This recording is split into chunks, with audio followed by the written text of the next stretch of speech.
welcome back to my channel and welcome to the video we've all been waiting for. My top 10 favorite romances of 2021. So I read a lot of books this year, like a lot more than I ever have, and the majority of them were romance. The reason why I read so much was majorly because of Kindle Unlimited, but also because of TikTok. Like TikTok came in strong with those recommendations and I got so many. I read so many great books.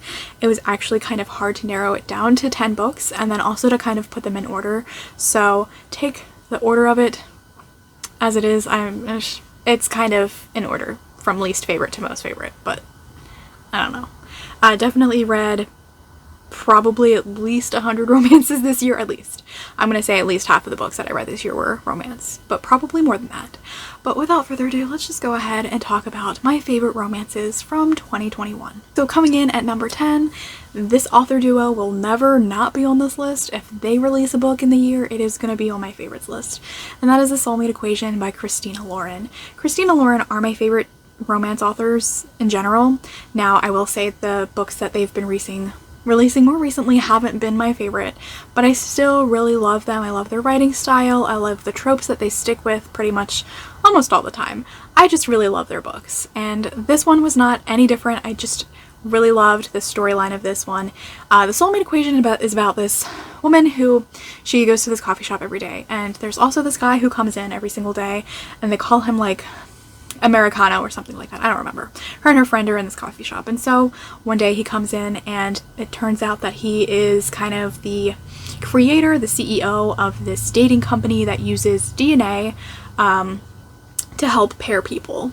And because her friend is a romance author, they kind of sucker him into letting them tour the space, and you know, it's good for publicity and stuff like that. So they go and they both end up getting a free trial or whatever where they get to have their DNA used to be tested for a match. And it turns out that our heroine gets matched with none other than the CEO, and it is the highest match that the company has ever seen.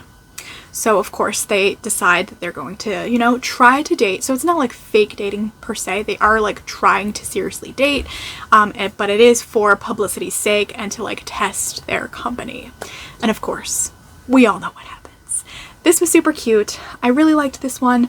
I don't usually particularly care, just because I'm not a kids person, for books that have like already established children. But the heroine is a single parent and her daughter is adorable. So it was a really cute romance. I really enjoyed it. I really liked the concept of it. I thought it was very well done. And I think even though it was kind of predictable, which I mean, most romances are, it was still just, it was so fun to read.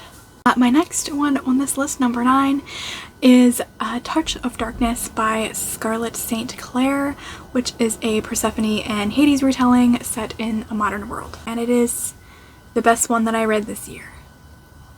Highly recommend if you're into Greek mythology retellings. Persephone and Hades retellings are like my favorite Greek mythology couple retellings.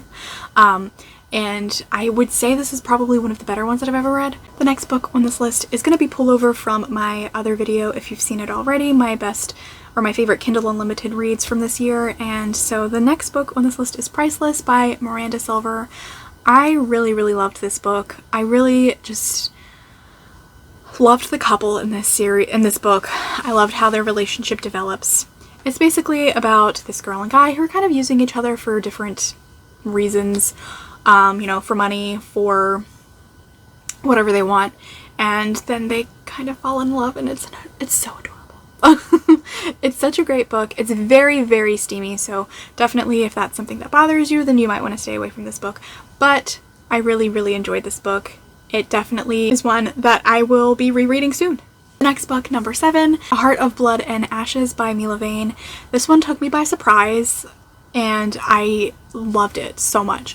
This is a fantasy romance. Very, very heavy fantasy. So if that's something that you don't love, definitely skip this one. I would say this reminded me a lot of Game of Thrones, but I actually liked it a lot better because it was written by a woman who doesn't hate women. So fantastic. I liked this book for so many different reasons. First of all, the world building was excellent, and I'm very excited to continue in this world and read the next book in the series. But I love the kind of angst that builds between our two main characters and how their relationship develops, especially as two people who are kind of different rulers almost of different kingdoms, and how like because of that their relationship clashes. I think this one was very well done in a fantasy romance way. Also, the steamy scenes were fantastic, and I really love this book because it changes the discussion on virginity and purity, because virginity and purity is still like cherished, but in a way that is more equal between men and women, and also in a way that's just kind of more beautiful. And so I really enjoyed that.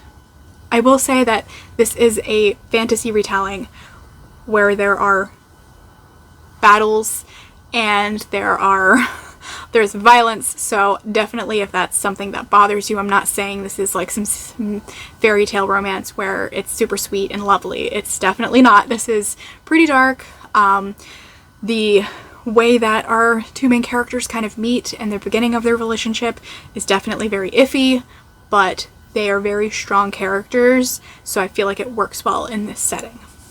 Number 6 is another book from my favorite Kindle Unlimited reads, and that is Want Me by Neve Wilder. This is a male-male romance where basically the two are roommates and they end up kind of forming this friends with benefits kind of relationship, and then they eventually fall in love, and adorable. If I had to pick my favorite couple on this list, it might be this one.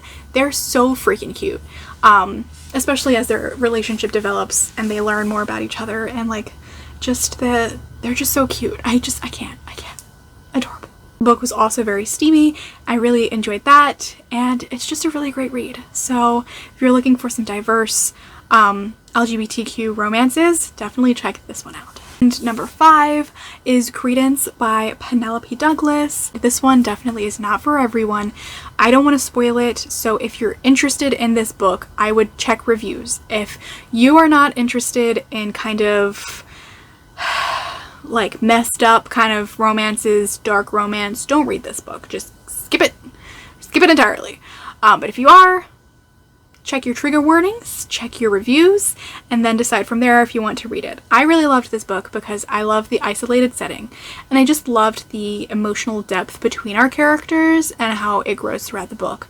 I also feel like it's kind of unexpected. Like, this is not, one, it's not a romance for everyone, and 2, it's not a romance that I think I've ever read before, and I think I just liked the originality of it. Number 4 is one that I read recently, which was How to Fail at Flirting by Denise Williams. I've actually seen quite a many people who don't like this book, but I loved this book. Definitely check your trigger warnings for this book. There is a lot of talk about sexual harassment, sexual assaults, domestic relationship abuse, a lot of that stuff. So be very careful if those are things that trigger you. This book follows our main character, who is, she's in academia, and she kind of, after a very hard relationship, after being abused by her boyfriend and getting out of that relationship, she kind of became very closed off to relationships, and her friends have noticed that, and they put together this list of things for her to do, like flirt with a stranger. And she ends up going to this bar where she meets the stranger. She flirts with him, they have a great time, and then they develop a relationship. They see each other throughout the book, and you learn more about her life and her issues with relationships and how she grows from that, and the relationship that she has with the hero. It's just so adorable. They're a great couple. I feel like this book was very well done in its growth of a heroine, and moving on, and, you know, gaining strength from experiences to have better relationships. And it was so good. I really, really, really enjoyed this book. The next book on this list is It Happened One Summer by Tessa Bailey. I think everyone and their mother read this book this year and loved it. It is definitely a steamier, traditionally published romance. It's kind of like based off of Schitt's Creek, so it's this girl who is pretty well off because of her parents, and she's sent to this fisherman's town because she was bad. And she meets a fisherman there who is fantastic. This is a great book if you love the trope where the hero falls in love first. If you love the grumpy sunshine trope. I just felt like this was a great book that shows like how different these characters were, but how great they were together because they recognized each other's differences and loved them for them. And I loved that. Highly recommend this book. Super adorable, very steamy. Number 2 on this list definitely took me by surprise. This was a book of the month selection that I decided to skip that month and then immediately regretted it. This was The Love Hypothesis, and 5 out of 5 stars. Almost took place for my favorite romance of the year, but there was a reason why it didn't.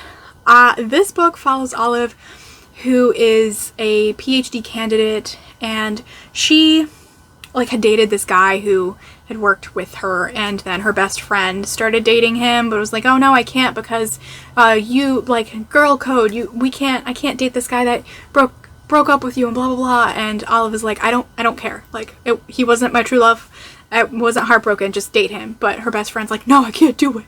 And because she's such a good person and cares about her friend who really likes this guy, she decides to randomly kiss a stranger who walks into the lab, and it turns out to be Adam Carlson, who is a professor at the place where she is a PhD candidate and where she is employed. And so they fake date to convince her friend that she's over this guy who she didn't actually ever care about. And it's very cute. It's such a good slow burn romance to me. This is a 5 out of 5 star slow burn romance. Definitely great. 100, such a great fake dating trope. I think it's done very well in this book.